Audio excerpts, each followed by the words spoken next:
a pauta que o Rafael fez citou alguém que eu fiquei muito fascinado por aí dos 2011, que é esse tal de Sergei Brukhonenko, que ele foi um médico, cientista biomédico, tecnólogo soviético durante a era stalinista da União Soviética, e a pesquisa dele foi vital para o desenvolvimento de procedimentos de cirurgia cardíaca aberta na Rússia. Ele foi um dos líderes, inclusive, do Instituto de Pesquisa da Cirurgia Experimental.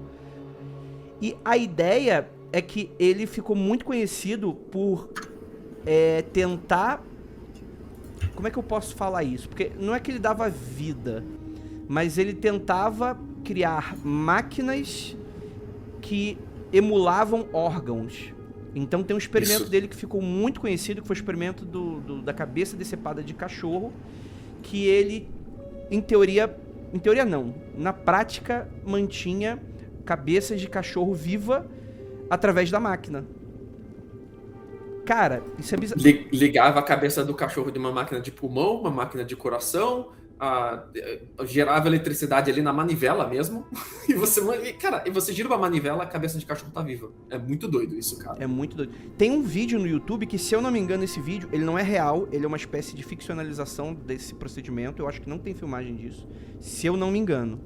Mas eu li isso uma época, mas eu não tenho certeza. Mas eu achei essa ideia muito, muito doida. Porque eu lembro que eu tava no ensino médio, eu já gostava de pesquisar essas coisas. Eu queria o Mundo Freak, não é à toa, né? Eu sou um maluco. Mas eu adorava ver esse tipo de experimento do que é possível, né? Porque existe também esse quê de bizarro, porque você diminui a vida de um ser a uma máquina. E assim, eu não tô fazendo demérito porque, por exemplo, sobrevive graças a... Pô, a gente tem aí a UTI, que, pô, às vezes a pessoa precisa de um auxílio pra tá respirando, pra fazer uma questão circulatória, às vezes tem uma falência ali de um órgão que precisa ser colocado. O problema não é isso. Mas é que o problema é que esteticamente você diminui a vida, você vai percebendo que você vai tirando cada vez mais, até não sobrar muito pouco, até aquela ideia Ghost in the Shell. Tipo... O Ghost in the Shell até não tinha nada, mas, por exemplo, eu lembro muito do Robocop, que era a parada do tipo, mano, o cara tinha metade do peito e a cabeça, e acabou. Isso é muito doido. Cara, esse lance de experimentos, né? Então, assim, como você disse, né, Andrei? A tal ética, ela serve como freio e contrapeso, muitas vezes, porque o que é interessante ser feito é aceitável fazer que tipo de experimentos. Porque geralmente quando a gente está falando sobre ética, isso vai doer mais e profundamente quando está associado à vida, né? Aí tem vários níveis. Vida de animais, vida de seres humanos, vida de pessoas diferentes, porque vai ter, dependendo do racismo da pessoa, pode fazer isso com aquela classe humana, com a outra não. Então também tem essa miscelânea de diferenças. Quando a gente está falando, por exemplo, de ética na informática, em outros setores, vai depender também.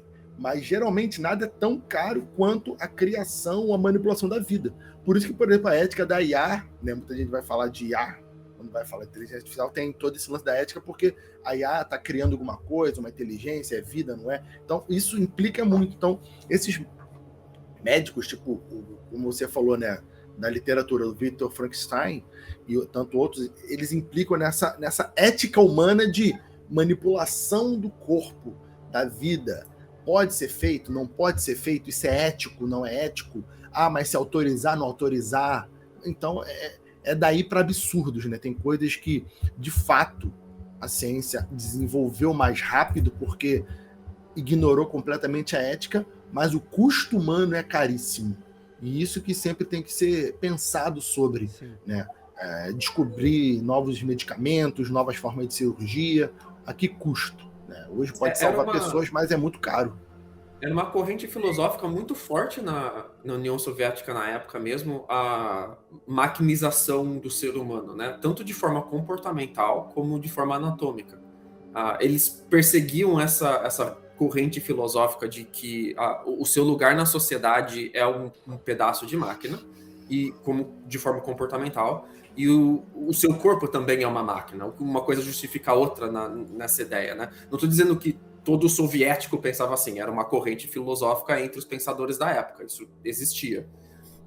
E esse não é um experimento isolado, ele vive em um contexto de vários experimentos do tipo. Me vem à cabeça o do Vladimir Demikov, por exemplo, nos 50 também, que ele colocou a cabeça e as patas da frente de um cachorro no corpo do outro. Então você tinha um cachorro com 2 cabeças e 6 patas, né? 4 na frente e 2 atrás. Ele decepou e manteve vivo a cabeça e as patas da frente de um cachorro e encaixou no outro. E fez a cirurgia ali para encaixar o sistema respiratório e o sistema cardíaco. Não conseguiu encaixar o sistema gastrointestinal. Então a segunda cabeça morreu em 4 dias e depois o coitadinho outro cachorro que recebeu essa segunda cabeça morreu também. Mas por 4 dias você tinha vivo um cachorro de 2 cabeças artificial. Esse Cerberus de uma cabeça a menos que não nasceu assim, não é um cachorro siamês, né, que nasceu com 2 cabeças. Então, a gente inventou um cachorro com 2 cabeças, que é uma coisa, tipo, eram 2 cachorros completamente diferentes, assim. A foto que existe, se eu não me engano, é falsa, tá? Ela não é uma foto verdadeira desse caso. Mas tem a ilustração, que é verdadeira, e é uma parada assustadora, porque cachorro é um animal fofinho. E um cachorro é grande e o outro é bem menor. Então, tipo, um cachorro fofinho e um maior, assim. Uma coisa que não deveria ter existido. Cara, visualmente te dá uma aflição de que isso não deveria ter existido. Um julgamento de valor que eu tô fazendo aqui em cima disso. Porra, mas se for pra julgar quando eu valor, olho que pra seja isso, pelo amor de Deus também, né? Quando eu olho essa imagem, primeiro eu tenho essa aflição e depois eu tenho que pensar com cabeça fria mais sobre isso para ter uma interpretação um pouco mais filosófica sobre o caso e aí sim chegar a uma conclusão ou não. Mas o meu viés inicial é de querer vomitar quando eu vejo isso. Não, com certeza, com certeza. Você se entender como uma máquina, por mais que seja, é algo que é, sei lá, eu não sei se é anti-humano, mas dentro de uma ideia mais idílica do que é o ser humano para além do corpo biomotor, mas é uma coisa que é contraproducente mesmo, eu acho. Eu acho que não é legal a gente se entender como máquina. Eu entendo que, por exemplo, um médico, um cirurgião precisa, naquele momento que você precisa estar fazendo a parada funcionar, mas não à toa uma galera dessa precisa de apoio psicológico, inclusive depois, né? Porque pra você dar valor humano é foda, né? Assim, gente, a gente tá falando dos cachorros, mas tem implícito nos diários desses que foram resgatados depois, em algumas anotações de laboratório, que rolou com o humano também, tá? Inclusive as primeiras demonstrações de cirurgia de peito aberto foram com ele também, né? No caso aqui falando do Brukhonenko, eu acho também que rolava também com o Vishnevsky. Eu nunca lembro o nome dele, Vishnevsky, alguma parada assim também. Que era a dupla dinâmica ali, de fazer essas cirurgias abertas, manter corpo aberto vivo, manter corpo aberto andando. Que a ideia deles era essa corrente filosófica mesmo, de mostrar a parte máquina do corpo, né? Uhum. E essa divisão de corpo e mente, a binária, né? Existe a parte máquina do corpo e a parte mente. É uma coisa que a gente inventa para entender um mundo complexo que não cabe. A gente já sabe que não é assim que funciona. A bactéria dentro da minha barriga controla muito mais a minha cabeça do que a minha cabeça mesmo. Sim, perfeito. É muito difícil assim, né? Porque esse acesso, ele, como você mesmo falou da bactéria, parece brincadeira, mas não é, né?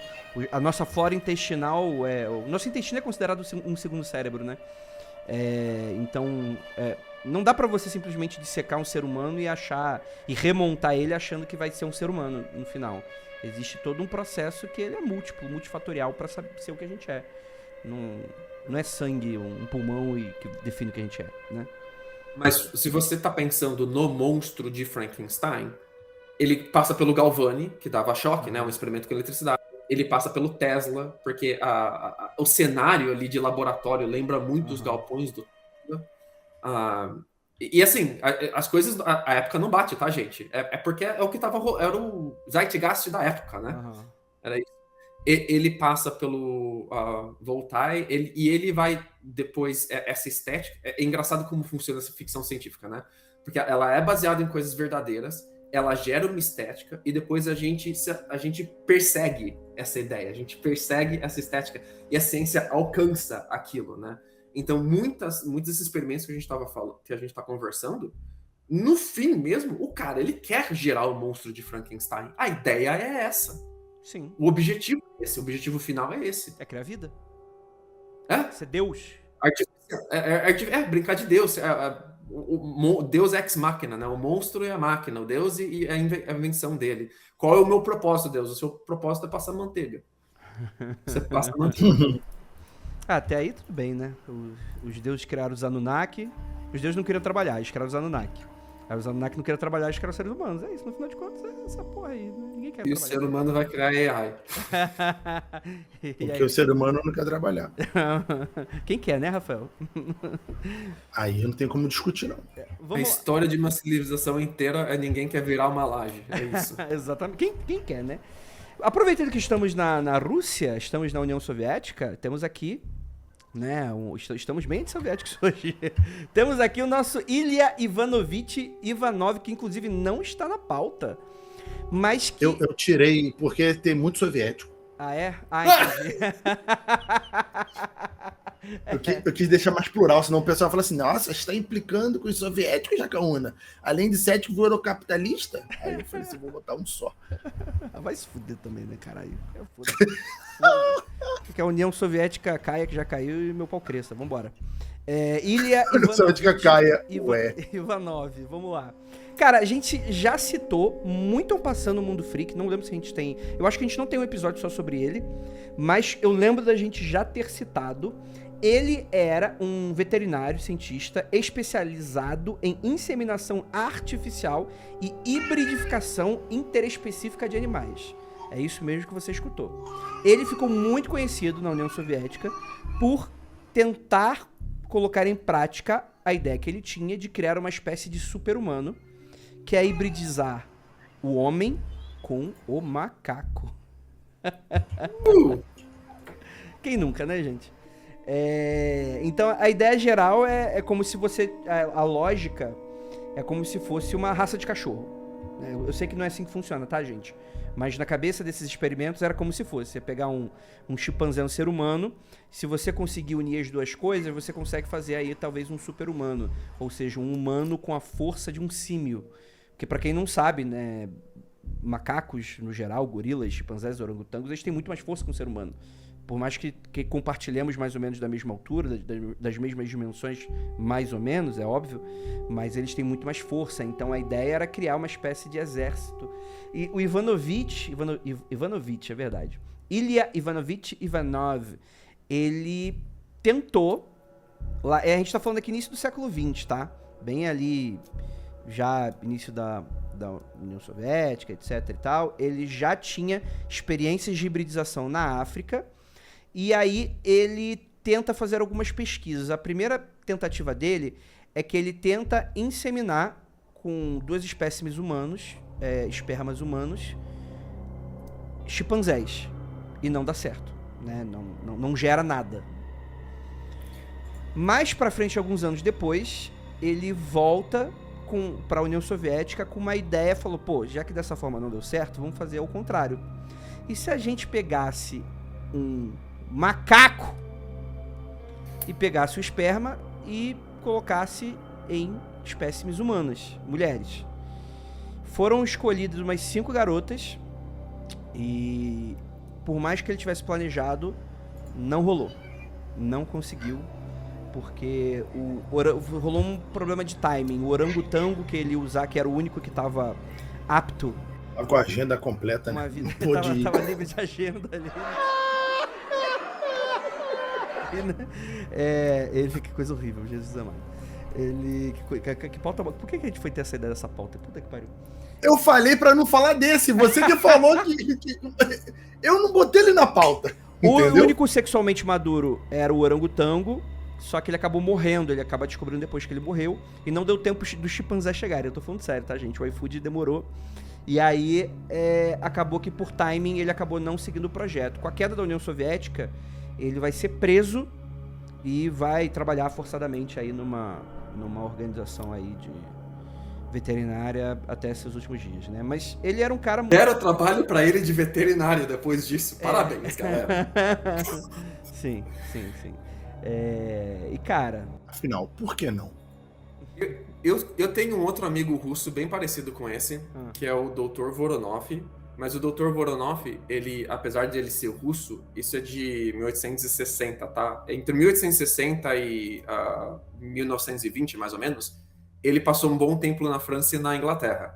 E ele ficou famoso por uma ideia muito parecida. A fonte da ideia é a mesma, tentar pegar a vitalidade símia do macaco, do gorila, essa energia, essa força, esse pausa, brincadeira, e transferir isso Caralho. para o ser humano. E a ideia era justamente transferir a energia sexual deles. Não só a energia vital, mas a energia sexual também. A bombinha do velho aí não sobe mais. Então eu tenho a solução aqui com o Dr. Voronov.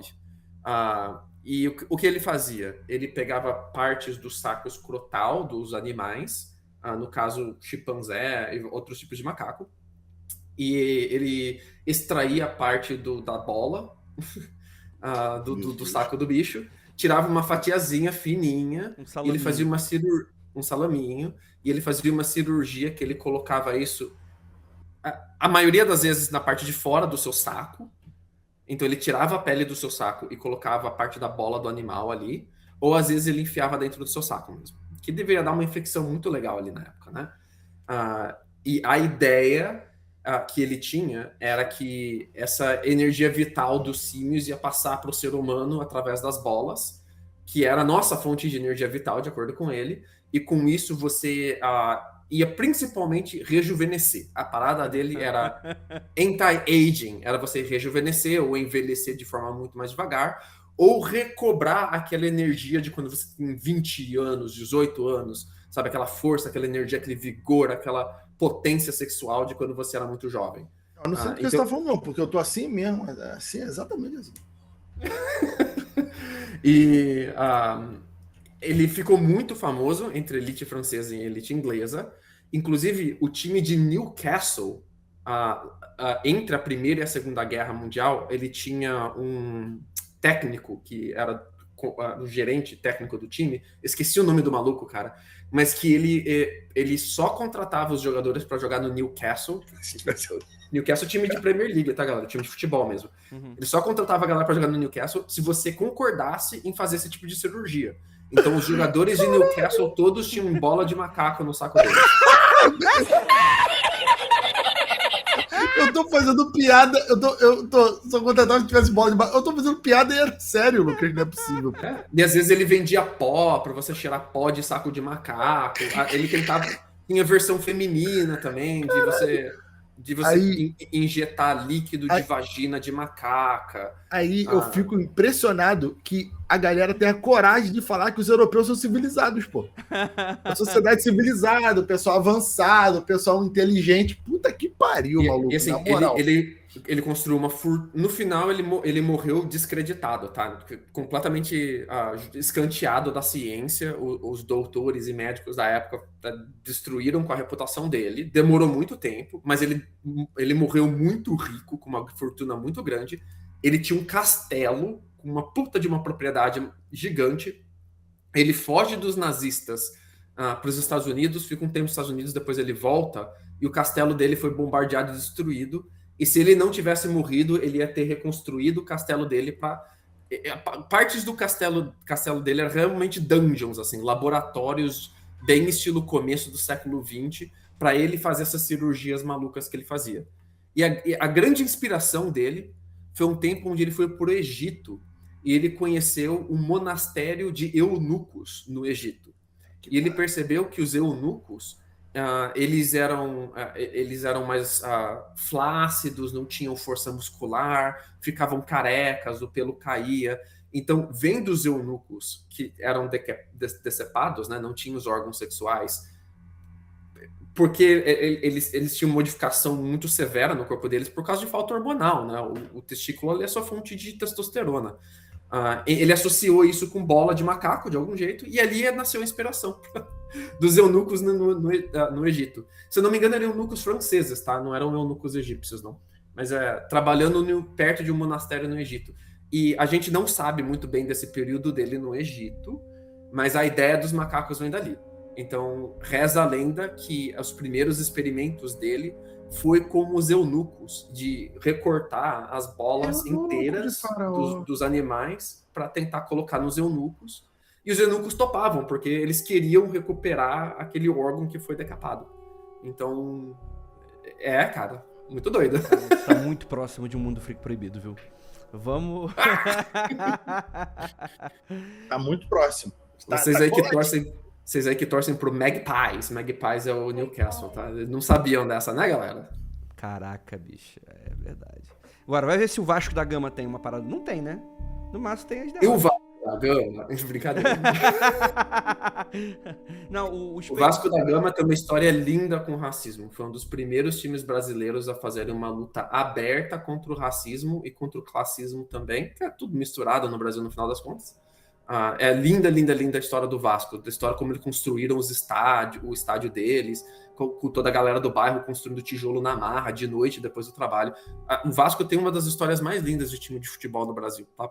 Não torço pro Vasco, não sou vascaíno, tá, gente? Mas é bonito mesmo. Muito bom. E eu não fazia ideia, então, isso aí, ó. Mais vascaíno que eu. Eu só queria dar uma... Só pra terminar aqui o Ivanovic. Ele foi exilado e trabalhou para o Instituto de Veterinária e Zoologia até a morte dele, em 20 de março de 1932. E fica aqui a curiosidade que teve um fisiologista e psicólogo que escreveu seu obituário, o nome dele era Ivan Pavlov. Caraca! Foi o Pavlov que escreveu o obituário do homem. Quem não sabe, o Pavlov é o cara da ideia de você repetir um estímulo para treinar um animal, né? Ele começou com as aranhas e a ideia era de que você toca o sininho e faz alguma coisa. Toca um sininho e faz alguma coisa. Toca o sininho e faz alguma coisa. Daqui a pouco você toca o sininho e o cachorro vai lá e faz o que ele foi treinado, né? Você associa um estímulo a um comportamento e aí você consegue desencadear esse comportamento no animal só com um estímulo, né? Inclusive, eu sou totalmente pavlovizado. 3 da tarde eu tenho que tomar o meu café, cara. Senão não tem comportamento. Tem uma piada no The Office, né, que o Jim, ele fica fazendo essa porra que eu não sei se ele toca um sino, o que é, mas tipo assim... Ele toca um sino e ele dá uma menta pro Dwight. Toca um sino e dá uma menta, toca um sino e dá uma menta, toca um sino... Daqui a pouco ele toca o sino e o Dwight estende a mão pra receber a menta e ele não sabe porque ele tá estendendo a mão, ele não entende. É muito bom. Perfeito.